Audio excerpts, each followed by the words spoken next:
دوستوں ماجد مقصود ہے. آج میرے پاس بہت ہی ایک اسپیشل گیسٹ موجود ہے اور میری استاد ہے. میں بچپن سے اس کو پڑھتا آیا رہا ہوں اور بہت کچھ سیکھتا ہوں. ابھی تک بہت کچھ سیکھتا ہوں. نصیر میمون صاحب میرے ساتھ موجود ہے. ان سے آج ہم پاکستان کے حوالے سے بات چیت کریں گے. نصیر صاحب، میں اخباروں میں پڑھتا ہوں جو پولیٹیکل پنڈٹس ہیں، جو پولیٹیکل اینالسٹ ہیں، جو اکانومسٹ ہیں، وہ کہتے ہیں کہ پاکستان ایک پولی کرائسس کا شکار ہے، جس پہ مینلی اکنامیکل کرائسس اور اس کے بعد پولیٹیکل کرائسس، انرجی کا کرائسس، سیکورٹی کا کرائسس. آپ کیسے دیکھتے ہیں سر، اگر ایسی حالات میں جو الیکشن جس طرح ابھی کنڈکٹ کیے جا رہے ہیں یا جائیں گے ابھی، تو آپ سمجھتے ہیں کہ جو حکومت آئے گی ان کرائسس کو حل کر کے پائے گی یا وہ فیس کر سکے گی یا نہیں کر سکے گی؟ جی بہت شکریہ. یہ پاکستان کے جو مختلف کرائسس ہیں یا چیلنجز ہیں، وہ ایک عرصے سے درپیش ہیں پاکستان کو، لیکن گزشتہ ایام میں ان میں شدت آ گئی ہے. خاص طور پر معاشی چیلنج جو ہے وہ کافی سیریس ہے، بہت زیادہ سیریس ہے. اس سے منسلک ہے توانائی کا کرائسس، اس سے منسلک ہے جو آپ کی پبلک کنٹینٹمنٹ، جسے میں سمجھتا ہوں کہ آپ کو ایکچولی تمام کرائسس کے خاتمے کا جو اہم آئیڈینٹی ہوتی ہے، جو سگنیچر ہوتا ہے کہ لوگ کتنے مطمئن ہیں. تو باقی تمام عدم اطمینان کی مختلف شکلیں ہیں جو جنم لیتی ہیں اس طرح کی صورتحال میں. اور پھر آپ نے صحیح کہا کہ ایک سیکورٹی کا بھی بہت بڑا چیلنج، وہ بھی ریسنٹلی کافی سیویئر ہو گیا ہے. اب اگر آپ اس پہ سوچیں کہ یہ تمام جو حالات ہیں، جتنے بھی چیلنجز ہیں، کیا پولیٹیکل لیڈرشپ جو بھی آئے وہ ان کو حل کرنے کی صلاحیت رکھتی ہے، تو میرا خیال ہے کہ اگر اتنے بڑے سیویئر کرائسس کو کوئی حل کر سکتا ہے تو وہ ہے ہی political leadership. Non political leadership اتنے شدید چیلنجز کو تنہا کبھی بھی حل نہیں کر سکے گی. صرف ایک صورت ہے کہ وہ ایک منتخب اور کریڈیبل حکومت بنے پاکستان میں، اس کو وہ اسپیس ملے، وہ صرف حکومت نہ ہو، اس کے پاس وہ مکمل اختیارات ہوں جو ریاست چلانے کے لیے ایک حکومت کے پاس ہونے چاہیے. وہ اپنی سمجھ اور شعور کے ساتھ کام کرے، نہ کہ ڈکٹیشنز پہ. تو اسی سے اس کی راہیں کھلیں گی، لیکن ایک دم سے نہیں ہونے والا. کہیں بھی یہ سوچ میں کسی کے نہیں ہونا چاہیے کہ کل کو کوئی اچھی حکومت، یا اچھی تو ہر حکومت منتخب ہو، وہ اچھی یا بری سے قطع نظر، لیکن کسی کے پاس جادو کی چھڑی نہیں ہے. خاص طور پر جو معاشی معاملات ہیں، یہ ہمارے 75 برس کی جو معاشی پالیسیز ہیں اور جو ہمارا پورا معیشت کا نظام ہے، جس کے ساتھ کنیکٹڈ ہے ہماری خارجہ پالیسی، ہماری داخلہ پالیسی، انہوں نے مل کے پاکستان کی معیشت کو آج یہ دن دکھائے ہیں. اگر بہت زیادہ تفصیل میں ہم چونکہ جا نہیں سکتے، لیکن میں مختصراً عرض کروں کہ پچھلے 50 برس سے، کم از کم پچھلے 50 برس سے پاکستان کی معیشت ایک جنگی معیشت رہی ہے. ہم نے پڑوس کی لڑائیاں اور جنگوں سے جو ڈالر کی آمدنی ہوئی، اس پہ ہم نے کوشش کی کہ معیشت کو کھڑا کریں، بجائے اس کے کہ ہم کوئی اپنی معیشت کی سالڈ فاؤنڈیشن رکھتے. جس کی ایک مثال ہمارے پڑوس میں بنگلہ دیش ہے، جو ہمارے آزادی یا بننے کے جو بھی آپ اسے سمجھیں، اس کے 20 30 23 سال 24 سال بعد میں وہ الگ ہوا، وہ آزاد ہوا، اور آج اس کے تمام انسانی ترقی کے اہداف اور معیشت کے جتنے بھی اشاریے ہیں وہ پاکستان سے بدرجہ بہتر ہیں. اور اس کی وجہ یہ ہے کہ انہوں نے کسی جنگی معیشت کی بنیاد نہیں رکھی، انہوں نے اپنی ایک معیشت کو وقت کے ساتھ گرو کیا. اس کے برعکس ہم نے افغانستان میں لڑائیاں لڑی، اور اس کے بعد بھی جہاں جہاں موقع ملتا ہے کوئی کوشش کرتے ہیں کہ ادھر ادھر کہیں پاؤں جم جائے، کسی جنگ میں کوئی حصہ مل جائے. اس کا نتیجہ یہ ہوا کہ جب آپ پرائی جنگیں لڑتے ہیں ایک مرسنری کے طور پر، تو جیسے امریکہ ہے، اس کو ہمارا سولجر چاہیے، ہماری سرزمین چاہیے، اور ہمارے لوگ چاہیے، تو وہ آپ کو ایک مرسنری کے طور پر ہائر کرتے ہیں. آپ کے پاس ڈالرز کا بے شمار فلو آتا ہے، جیسے ضیاء الحق کے دور میں ہوا اور جیسے مشرف کے دور میں ہوا. لیکن چونکہ وہ آپ کی اپنی معیشت نہیں ہے، تو جیسے ہی وہ اس کا نلکا بند ہوگا، اس کا ٹیپ کوئی آف کرے گا، تو آپ کی معیشت ایک دم سے کولیپس کرے گی کیونکہ اس کی اپنی بنیادیں نہیں ہیں. یہ پاکستان کا سب سے بڑا چیلنج ہے. توانائی کا چیلنج بھی بیسیکلی اسی وجہ سے ہے, اور سیکیورٹی کا بھی. اب آپ تینوں کا نیکسس دیکھ لیں, آپ کی سیکیورٹی اور خارجہ پالیسی اگر ٹھیک نہیں ہے, آپ غلط فیصلے کریں گے تو اس کے نتیجے میں آپ کی معیشت, آپ کا داخلی استحکام, آپ کی جمہوریت, آپ کا امن امان, ہر چیز داؤ پہ لگ جاتی ہے, اور پاکستان اس کی ایک مثال بنا ہوا ہے. تو میں اس کو یہاں پہ سم اپ کروں گا کہ ضرورت ہے اس بات کی کہ ایک آزادانہ شفاف انتخابات ہوں جس سے ایک منتخب حکومت پاکستان میں آئے, وہ چاہے جس کی بھی ہو, چاہے وہ کسی کولیشن کی شکل میں بنے, تاکہ وہ پھر اس کی ایک کریڈیبلٹی ہوگی, انٹرنیشنل مارکیٹس میں کوئی کریڈیبلٹی بنے گی پاکستان کی, اس کے اوپر کوئی ٹرسٹ کریٹ ہوگا, اور وہ ڈیفیکلٹ فیصلے بھی لیں گے تو عوام کو ساتھ لے کے چلا سکیں گے. یہ کسی اور ادارے سے تنہا نہیں ہو سکتا. اچھا نصیر صاحب، آپ نے بات کی اسٹیبلٹی کی اور آپ نے بات کی کریڈیبلٹی کی.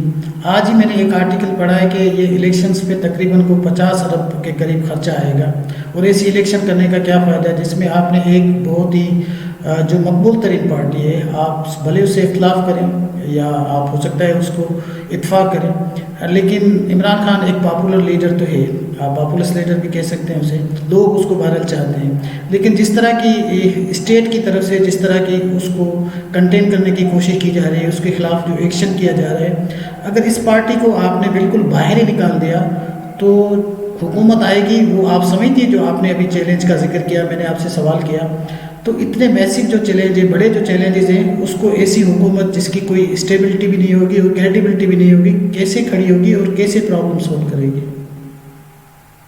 آپ نے ٹھیک بات کی ہے.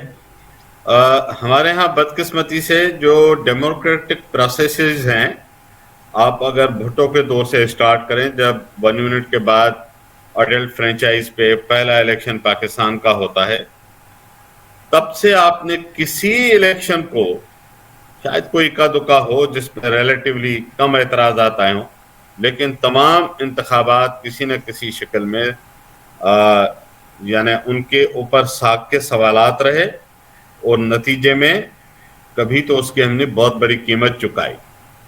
جیسے 70 کی دہائی کے الیکشن میں, چونکہ شیخ مجیب, یہ تو ریکارڈ پہ ہے کہ نیشنل اسمبلی میں اس کے پاس اکثریتی سیٹیں تھیں, اس کو اقتدار نہیں دینا تھا, اور یہ شیخ مجیب کا مسئلہ نہیں تھا. آج کل تو آپ ایک پارٹی اور ایک لیڈر کا مسئلہ دیکھتے ہیں نا, اس وقت تو پرابلم تھا کہ یہ بنگالیز کیسے رول کریں گے ہمارے اوپر. مسئلہ تب بہت ہی ڈیفرنٹ تھا. تو ہم نے اس کو ڈینائی کیا, اس کی قیمت کیا بھری, ہم نے آدھا ملک کما دیا. پھر بھٹو صاحب کے اپنے جو الیکشنز ہوئے 77 میں, اس میں بھی بہت زیادہ کوسچن مارکس تھے, بہت زیادہ اس کے اندر الزامات تھے, شفافیت کے اوپر سوالات تھے. نتیجے میں پی این اے کی ایک موومنٹ شروع ہو گئی, اور جو تھوڑی بہت جمہوریت پچھلے 5 برس ہمارے پاس کوئی اپنے میکوں کے پاؤں جما رہی تھی, وہ برباد ہو گئی ایک غلط فیصلے سے. اس کی قیمت میں ہمیں 11 سال کا ایک بدترین مارشل لا ملا. اور پھر 90 کی دہائی میں پے در پے 4 حکومتوں کو ٹرمینیٹ کیا گیا. منتخب حکومتیں تھیں, لیکن جو محلاتی سازش کا غلیظ منظر اس دہائی میں ہم نے دیکھا, اب صرف آپ اس کا ایک تسلسل دیکھتے ہیں. اور یہاں سے آگے پھر 2008 میں جو الیکشنز ہوئے ہیں, اس پہ نسبتاً اعتراضات کم تھے, نسبتاً کہہ رہا ہوں, یہ نہیں کہ 100%, اور 13 بھی ٹھیک تھے, اگین نسبتاً. اور 18 میں جس طرح پھر ایک مینوفیکچرڈ الیکٹورل ایکسرسائز ہوئی, اس کا نتیجہ یہ ہوا کہ ملک کو بے حد نقصان ہوا.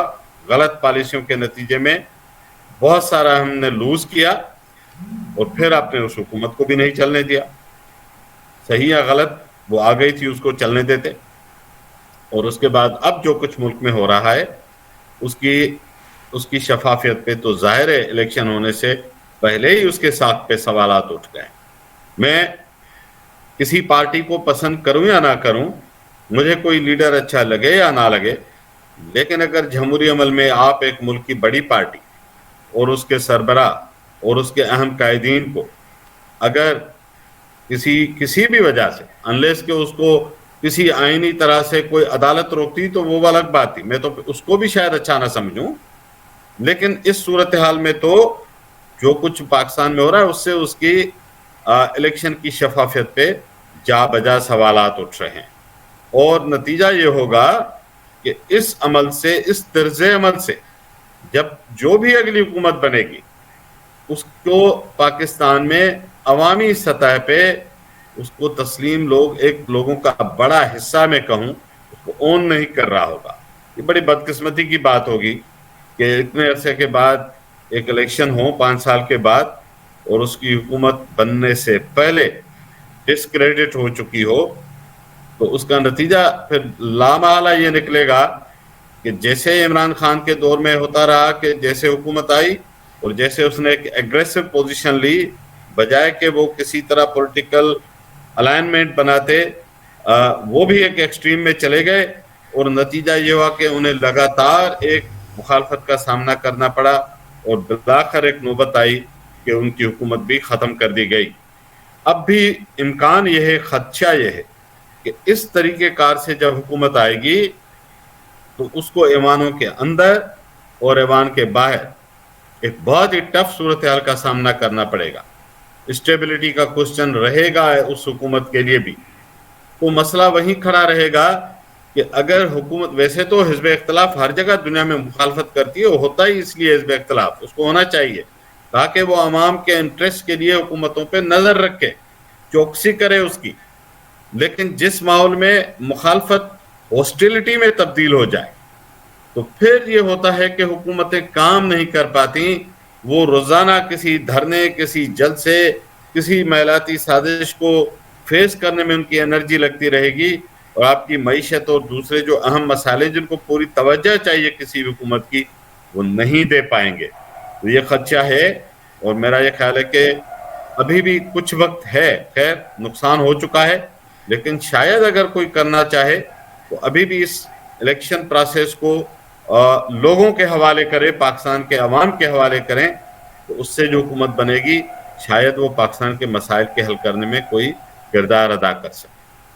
اچھا نصیر صاحب، آپ نہیں سمجھتے کہ یہ پہلے جیسے ہم نے تجربے کیے، یہ وہی تجربہ کر کے ہم ڈیفرنٹ رزلٹ ایکسپیکٹ کر رہے ہیں؟ کچھ اس طرح کی کہانی نظر نہیں آتی آپ کو؟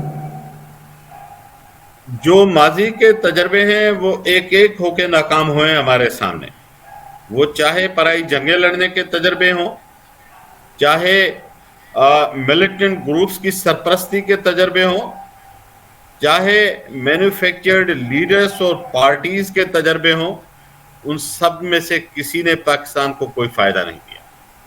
اور بات آپ کی ٹھیک ہے کہ اگر وہی چیزیں دہرانی ہیں، وہی غلطیاں، وہی تجربے، جو پہلے نتائج اچھے نہیں دے پائے، اب اگر وہی چیز کرنی ہے تو ہم کس طرح ایکسپیکٹ کرتے ہیں کہ اس کے نتائج کچھ مختلف ہوں گے؟ یہ ہو نہیں سکتا۔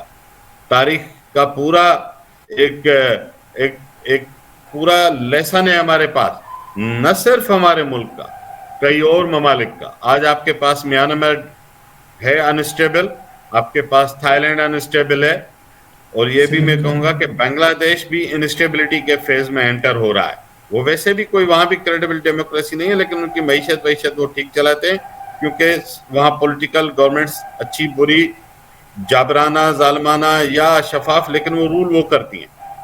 لیکن وہاں پر بھی ایک مسلسل کیوس ہے۔ تو ان تمام ممالک میں آپ دیکھیں کہ ان کو کتنے بڑے چیلنجز ہیں۔ تھائی لینڈ بھی ایک، اگر آپ اس کی اکانومی پری کووڈ کی اٹھا لیں اور اس کے بعد جب مارشل لاز کے بعد جو صورتحال ہے، اور میانمار تو خیر بہت ہی برے حالات میں ہے۔ تو میں یہ سمجھتا ہوں کہ پاکستان میں جو بھی حکومت کرتے ہیں، نظر آنے والے، نظر نہ آنے والے، وہ محسوس کریں اس حقیقت کو کہ جو ماضی میں جن چیزوں نے نقصان دیا ہے، اب بھی اگر ان کو دہرائیں گے تو اب بھی نقصان ہی ہونا ہے، فائدہ نہیں ہو سکے۔ اچھا سر، یہ اب تو سارا کچھ آئی ایم ایف کی امداد پہ ملک چل رہا ہے، آپ سمجھتے ہیں کہ جو اگر نیکسٹ جو حکومت آئے گی وہ بھی اسٹیبل بھی نہیں ہوگی، کہ اس کی کریڈیبلٹی بھی نہیں ہوگی؟ کیا آئی ایم ایف دوبارہ ہمارے ساتھ ہمیں امداد دے گا، یا آپ سمجھتے ہیں کہ کچھ وہ بھی چیلنجز آئیں گے اور ملک ڈیفالٹ کی طرف جائے گا؟ اچھا، معیشت والا مسئلہ ایون اگر یہ بہت ہی کریڈیبل گورنمنٹ اور اسٹیبل گورنمنٹ بھی آ جائے تب بھی وہ ویسے ہی میں نے کہا تھا کہ وہ ایک دم سے حل نہیں ہونا. آئی ایم ایف قرضہ دے گا یا نہیں دے گا, آئی ایم ایف اپنے شرائط منظور کرواتا ہے اور اس کا باقی زیادہ تعلق اس سے نہیں ہوتا کہ ملک میں حکومت اچھی ہے یا بری ہے, اس کی ساکھ کیسی ہے. وہ اپنی ایک پرسکرپشن لے آتا ہے. ابھی بھی آپ دیکھیں, ابھی بھی پی ڈی ایم اے کی حکومت کی کریڈیبلٹی پہ 1000 سوالات تھے نا. آئی ایم ایف نے اس کے ساتھ جو معاہدہ کیا اس میں انہوں نے ایک چیز کو یقینی بنایا کہ جو معاشی معاملات پہ ان کی پرسکرپشن ہے, ان کا نسخہ ہے, وہ امپلیمنٹ ہونا چاہیے. اس پہ انہوں نے بڑا کلیئر اپنا ایک ایک چیز کو جو قسطوں میں پیسے دے رہے ہیں اس سے پہلے پورا کمپلائنس کو ٹریک کرتے ہیں اور اس کو کمپلائنس کے ٹک مارکس کے بعد ہی پیسے دے رہے ہیں. تو میرا خیال ہے کہ آئی ایم ایف شاید پاکستان کی باقی جو جمہوری حکومت کی شفافیت اور اس کی ساکھ پہ تو اتنا سوال میں بھی نہ کرے, لیکن جو بھی حکومت آئے گی آئی ایم ایف یہ ضرور دیکھنا چاہے گی کہ جو شرائط آئی ایم ایف نے مسلط کیے تھے یا ہم نے ایگری کیے تھے ایز پاکستانی گورنمنٹ, جس میں ایک ٹیکسز کا انبار ہے, یوٹیلیٹیز کی پرائسز جو خوفناک حد تک بڑھنی ہے, اور جو بھی پرسکرپشن تھی وہ ان کی کمپلائنس دیکھنا چاہتے ہیں. پیچھے پولیٹیکل ایجنڈا بھی ہوگا, سی پیک کو ذرا فاصلے پہ رکھنے والی فرمائش بھی ہوگی اور بھی اس طرح کی چیزیں ہوں گی, لیکن وہ رعایت کرنے کے موڈ میں نہیں ہیں. 80 اور 90 اور 2000 کی دہائی میں چونکہ ہم پولیٹیکل ڈارلنگ تھے جیو اسٹریٹجک رول کی وجہ سے, تو ہمارے اوپر قتل بھی معاف تھا, اور آج زور سے بولنے پہ بھی کیس بنے گا ہمارے اوپر. تو جب آپ ڈارلنگ نہیں رہتے اسٹریٹجیکلی تو پھر آپ کو اپنے ٹرمز ڈکٹیٹ کر کے چلایا جائے گا. اینڈ آف دا ڈے وہ پیسے دے رہے ہیں اور اس شرط پہ دے رہے ہیں کہ آپ اس کو واپس کرنے کی پوزیشن میں ہوں گے یا نہیں, خواہ آپ کے لوگ بھوکے سوئیں, خواہ آپ کے پاس شدید سردی میں ہیٹر جلانے کے لیے, گیزر جلانے کے لیے, بلکہ چولہا جلانے کے لیے گیس ہوگی یا نہیں ہوگی, خواہ آپ کے پاس 24 میں سے 15 گھنٹے کی لوڈ شیڈنگ ہو رہی ہوگی, خواہ آپ کے لوگ پیٹرول کو شاید کسی دن کسی ساشے پیک میں خرید کرنے لگیں, لیکن وہ اپنے شرائط پہ کوئی رعایت نہیں کرنے والا. تو یہ رہے گا چاہے حکومت آ جائے شفاف طریقے سے, آ جائے بہت ہی عوام کی پاپولر, یا انتہائی غیر مقبول آ جائے. آئی ایم ایف اس سیٹ کی طرح ہے جس نے اپنے پیسے دیے ہیں, اس کو پیسے چاہیے, سود سمیت چاہیے, وہ اس پہ اس کی دونوں آنکھیں ہوں گی, باقی چیزوں کو وہ شاید اتنی اہمیت نہ دے. اچھا نصیر صاحب, ہم تھوڑا سا پولیٹیکلی آپ سے تھوڑے سوال کریں کہ یہ جو ابھی اسپیشلی آپ نواز شریف کو جو دیکھتے ہیں, ملک اتنا کرائسس میں ہے, اس کے باوجود بھی یہ الیکشن ہے اور الیکشن بھی ابھی اس کو کوئی 2 ہفتے رہ گئے ہیں, لیکن نواز شریف بالکل خاموش ہے. پہلے وہ کیا باتیں کرتا تھا, اب وہ کیا باتیں کر رہا ہے. کیا یہ ایسی چیزیں یہ جو سپلیمنٹ نہیں کرتی ایسے جو کرائسس ہیں اس کو کریٹ کرنے میں, کیا نواز شریف کا یہ رول ہونا چاہیے کہ وہ ایک جگہ آ کے بیٹھ گیا ہے اور وہ چاہتا ہے کہ عمران خان کو بالکل کارنر کر کے ایک الیکشن کی جائے, جو ہم پڑھ رہے ہیں اخبارات میں یہی لکھ رہے ہیں. تو آپ نواز شریف ایک بہت ہی سینئر اور سیزن پولیٹیشین ہے, اس کی پالیسی کو کیسے دیکھ رہے ہیں؟ نواز شریف صاحب نے 2 سال قبل تک ایک اینٹی اسٹیبلشمنٹ اسٹرانگ نیریٹو کے اوپر پالیٹکس وہ کرتے رہے, اور نتیجہ یہ بھی ہوا کہ اس نے اس کی وجہ سے کاسٹ بھی بھری. حکومت تو خیر پہلے اس سے جو چھینی گئی وہ تو جا چکی تھی, لیکن اس کے بعد نہ صرف نواز شریف نے, اس کے بھائی نے, اس کی صاحبزادی نے, اس کی پارٹی کے اہم رہنماؤں نے, سب نے جیلیں کاٹی. نیب میں ناجائز کیسز کی ایک بھرمار ہوئی ان کے اوپر, جو تذلیل اس کے ساتھ ہوئی, جو ایک ایموشنل شاک اس کو ملا کہ ان کی زندگی کے ہم سفر موت کے منہ میں چلی گئیں اور وہ اس سے مل بھی نہیں پائے. تو انہوں نے قیمت ادا کی, اور وہ لگتا تھا کہ کافی ثابت قدم ہیں اور ڈٹے ہوئے ہیں. لیکن جب لگ بھگ 2 برس قبل پی ڈی ایم نے حکومت لی اور شہباز شریف صاحب وزیر اعظم ہوئے مسلم لیگ نواز کی طرف سے, تو وہاں سے ایک کمپرومائز کا دور شروع ہو گیا. نتیجے میں جو نواز شریف صاحب کا پہلا اینٹی اسٹیبلشمنٹ پوسچر تھا ووٹ کو عزت دینے کا، اور جو جلسے ہوتے تھے پنجاب میں بالخصوص جو مریم نواز صاحبہ جس طرح گرج گرج کے اسٹیبلشمنٹ کو للکارتی تھیں، اور ہر طرح کی اسٹیبلشمنٹ جو بھی جوڈیشری سے لے کے عسکری اداروں تک اور لوگوں کو انڈیویجولز کو جو ہڈن ہینڈس ہیں اور جو ویزیبل ہینڈس ہیں سب کو وہ برملا للکارتی تھی. تو لگتا تھا کہ یہ اس پارٹی نے جو ہمیشہ ویسے خود اسٹیبلشمنٹ کے اسی جیسے آپ نے کہا کہ ماضی کے تجربوں کی لیبارٹری کی پیداوار تھی، لیکن اس نے ایک نیا رخ اختیار کر لیا تھا. لیکن پی ڈی ایم اے کی گورنمنٹ کے بعد وہ تمام تر مضبوط بیانیہ للکارنے والا، چیلنج کرنے والا وہ گرجدار، وہ ظاہر ہے جب آپ حکومت میں آتے ہیں تو پھر آپ خود اسٹیبلشمنٹ ہوتے ہیں، تو وہ زبان تو پھر نہیں چل سکتی، وہ رویے، وہ الفاظ، وہ گڑگڑاہٹ، وہ سب ختم ہو جاتی ہے. اور یہ سفر جب آگے چلا اور P D M A government نے اس کے بعد جو منتخب اس نے اپنا ٹرم کمپلیٹ کیا اور اس کے بعد ایک کیئر ٹیکر گورنمنٹ لے آئے، تو نواز شریف صاحب کو واپس آنے سے پہلے ایک ہیوی کمپرومائز کے بغیر ان کا پاکستان آنا ممکن ہی نہیں تھا. تو ظاہر ہے اس نے ایک میجر کمپرومائز کیا، اور اس کا نتیجہ یہ ہے کہ اب جب وہ ابھی بھی ان کی رکھ رکھ کے چنگاری بھڑک اٹھتی ہے، کیونکہ ان کے اندر دبے ہوئے ہیں شعلے، وہ کمپرومائز محسوس ہوتا ہے کہ انہوں نے شاید بہت دل سے تو نہیں کیا ہوا، مجبوری بہت بڑی ہوگی، بہت بڑی مجبوری ہو سکتی ہے. تو آپ نے ریسنٹلی دیکھا کہ وہ کبھی کبھی اچانک ان کے ایک ٹویک آ جاتا ہے کہ ہاں پہلے جب وہاں سے نکلے تو انہوں نے کہا تھا میں نے معاملات اللہ تعالیٰ پہ چھوڑ دیے، اور پھر ایک مرحلہ ہے اس نے کہا کہ میں انتقام تو نہیں لوں گا لیکن حساب کتاب کرنا کا تو حق بنتا ہے. تو انہوں نے تھوڑے سے معاملات تو اللہ تعالیٰ کے حوالے کیے تھے، وہ شاید دوبارہ اپنے ہاتھ میں لینے کی کوشش کی. پھر ان کو شاید کسی نے سمجھایا ہوگا کہ نواز صاحب اگر ابھی تو واپس آئیں، آگے حکومت بھی لینی ہے، ابھی کیسز بھی ہیں، تو خیر کیسز ان کے آہستہ آہستہ جائز یا ناجائز جو بھی تھے ختم ہو گئے. لیکن میرا خیال ہے کہ اب حکومت لینے کے لیے اس نے ایک کمپرومائز پوزیشن لی ہوئی ہے، اور اس لیے وہ دیکھیں جو کچھ ملک میں ہو رہا ہے اس پہ وہ زبان نہیں کھولتے، اس پہ کوئی کرٹیسزم نہیں کرتے. حالانکہ یہ اسٹیبلشمنٹ جب یہ سلوک ان کے ساتھ کر رہی تھی تو وہ کس طرح ابلتے تھے جائز طور پر، اب وہ نہیں کرتے. ہمارے یہاں مسئلہ یہ ہے پولیٹیکل حکومت کا کہ جب میرے ساتھ ظلم ہوتا ہے تو میں اینٹی اسٹیبلشمنٹ بن جاتا ہوں، جب کسی اور کے ساتھ ہو تو میں لا تعلق ہو جاتا ہوں. یہ تینوں بڑی پارٹیوں کا یہ رویہ رہا ہے، پیپلز پارٹی کا بھی، پی ٹی آئی کا بھی، نواز لیگ کا بھی. اس لیے یہ باری باری مار کھاتے ہیں، باری باری جیل بھگتتے ہیں، باری باری اسٹیبلشمنٹ کے آگے جھکتے ہیں اور اپنے حصے کی تذلیل اور توہین اٹھاتے ہیں، اور اس کے بعد نیریٹیوز بدلتے ہیں. لیکن یہ میں اس پہ سمپ کروں گا کہ اب نیکسٹ ٹیسٹ کیا ہوگا. فرض کریں کہ نواز شریف صاحب اگلے الیکشن میں جیت کے آ جاتے ہیں اور حکومت بنا لیتے ہیں کسی کے ساتھ مل کے، تو پھر وہ اسٹیبلشمنٹ کے ساتھ پرانے حساب کھولنا چاہیں گے؟ میرا خیال ہے نہیں کھولنا چاہیں گے.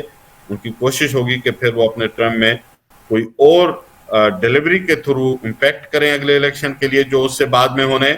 لیکن وہ میرا خیال ہے کہ اب اسٹیبلشمنٹ کے ساتھ کوئی بڑی ٹکر لینے سے اوائڈ کریں.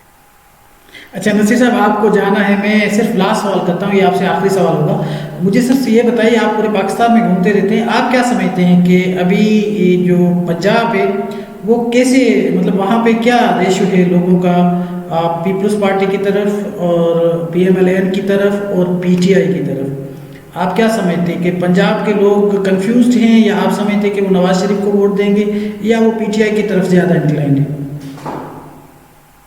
اچھا، پی ٹی آئی کی پاپولیرٹی تو پنجاب میں اس میں کوئی شک نہیں کہ بہت اسٹرانگ ہے. مجھے پی ٹی آئی کے طرز عمل اور سیاست سے بہت اختلافات ہیں، لیکن جو بھی وجہ ہو، بے شک ری ایکشن میں صحیح، لیکن پنجاب کے اندر، خیبر پختونخوا کے اندر، ان دو صوبوں میں تو پی ٹی آئی کے ساتھ بہت ہی ایک اسٹرانگ سمپیتھی فیکٹر بھی اب آ گیا ہے. ایک تو نواز لیگ اور پیپلز پارٹی کو لائک نہ کرنے کا فیکٹر پہلے سے تھا، اب اس کے اوپر اب چونکہ عمران خان صاحب جس طرح حالات میں نکالے گئے تو اب ان سے کوئی سوال جواب بھی نہیں ہو رہے کہ ان کی پرفارمنس کیا تھی، ان کا کنڈکٹ کیا تھا. یہ جو مظلومیت کا کارڈ ہے نا، وہ جب آپ کے ہاتھ میں آ جائے تو پچھلے گناہ معاف ہو جاتے ہیں. اس کا فائدہ اور حکومتوں نے بھی ماضی میں پارٹیوں نے لیا ہے. اب یہ ایڈوانٹیج خان صاحب کے پاس آ گیا ہے. اس وقت پی ٹی آئی پنجاب میں اور خیبر پختونخوا میں بالخصوص ایک بہت بڑی پبلک فالوئنگ اس کی ہے. اسی وجہ سے آپ نے دیکھا کہ اس کو بلے کے نشان سے لے کے ڈفرنٹ طریقوں سے, اگر وہ نہ ہوتی تو اس کو آزاد چھوڑ دیتے کہ جاؤ جا کے کمپیٹ کرو, نواز شریف ہمارا بہت اسٹرانگ ہے, تم سے کچھ ہونا نہیں. بٹ ایوری ون نوز, جو اسٹیبلشمنٹ میں ہیں ان کو پتا ہے, ان کی انفارمیشن کی جو سورسز ہیں وہ میرے اور آپ کی سورسز سے کہیں زیادہ powerful. So they know definitely کہ the PTI has gained much more roots and support. لہذا اب کیا ہونے والا ہے آگے, اس میں بھی کوئی شک نہیں کہ نواز لیگ کی بھی ایک فالوئنگ پنجاب میں ہے. ایسا نہیں ہے کہ وہ پی ٹی آئی پاپولر ہے تو نواز لیگ نہیں ہے, نہیں, اس کی فالوئنگ ہے, اس کا ووٹ بینک بھی ہے. جو کمزور ترین پلیئر وہاں ہے وہ رادر پیپلز پارٹی ہے, کیونکہ وہ وہاں 15 سال تو اس نے کوئی حکومت کی نہیں. فیڈرل گورنمنٹ 5 سال وہاں پہ رہے, لیکن کوئی مطلب خیر 18ویں ترمیم وغیرہ اچھے کام تھے, لیکن وہ پنجاب کی, جو میں پبلک سینٹیمنٹ کی بات کرتا ہوں, تو وہ پاپولرٹی اس طرح سے ان کو اس کا ریسپانس نہیں ہے. اور نواز لیگ تو بہرحال پنجاب میں پاپولر ہے. اب ہونے کیا جا رہا ہے کہ نواز لیگ کو خاصی امید ہے کہ اگلی باری ان کی آنی ہے, اس کے ذرا آثار بھی نظر آتے ہیں. تو پی ٹی آئی اور پیپلز پارٹی کے انٹرسٹ کنورج کرنے لگے ہیں دونوں کو. پی ٹی آئی کو تو ظاہر ہے اب جس طرح سے انہوں نے جس سچویشن میں آ گئی ہے, تو وہ شاید نواز لیگ کے خلاف ہر فورس کے ساتھ دینے کو تیار ہو جائے گی. یہ پولیٹیکل اسٹریٹجی میں اس نارمل تھنگ. میں ویسے کہہ دوں کہ پاکستان میں کوئی یہ الیکٹورل پالیٹکس نظریات اور اصولوں پہ نہیں ہوتی نا, وہ ہوتی ہے گیو اینڈ ٹیک کے انٹرسٹ پہ. تو انٹرسٹ کی کنورجنس بہت انٹرسٹنگ چیز ہے کہ پی ٹی آئی اور پیپلز پارٹی کی کنورجنس ہونے لگی ہے. آپ کو یاد ہوگا کہ بی بی شہید نے جس شخص کو اپنا ممکنہ قاتل قرار دیا تھا, وہ انٹرسٹ کی کنورجنس کی وجہ سے ڈپٹی پرائم منسٹر بن گئے تھے جب زرداری صاحب صدر پاکستان. تو یہ انٹرسٹ کی کنورجنس بے رحم چیز ہے. تو اس لیے مجھے لگ رہا ہے کہ آنے والے دنوں میں یہ الائنمنٹ مجھے نظر آ رہی ہے. اور آج یا کل بلال بھٹو صاحب نے بھی پنجاب میں ایک تقریر میں کہا پی ٹی آئی کے ساتھ جو رویے ہیں اس کا اس نے ذمہ دار نواز لیگ کو ٹھہرایا. ویسے ان کو پتا ہے کہ وہ کہاں سے ہو رہا ہے, لیکن وہ بھی پولیٹیکلی اس کو مینیپولیٹ کر رہے ہیں. تو وہ کہہ رہے کہ اچھا یہ کامن اینیمی ہے, اس کو پکڑو. تو یہ ایک نیا شفٹ بنتا ہے اگر ان دونوں کا الائنمنٹ کوئی شکل اختیار کر لے اگلے 8-10 دن. ہو سکتا ہے کر چکا ہو بیک اینڈ پہ, جو پبلک نالج میں اس طرح ڈائریکٹ نہیں آتا. تو پھر نواز لیگ کو ایک ٹف ٹائم پیپلز پارٹی دے سکتی ہے.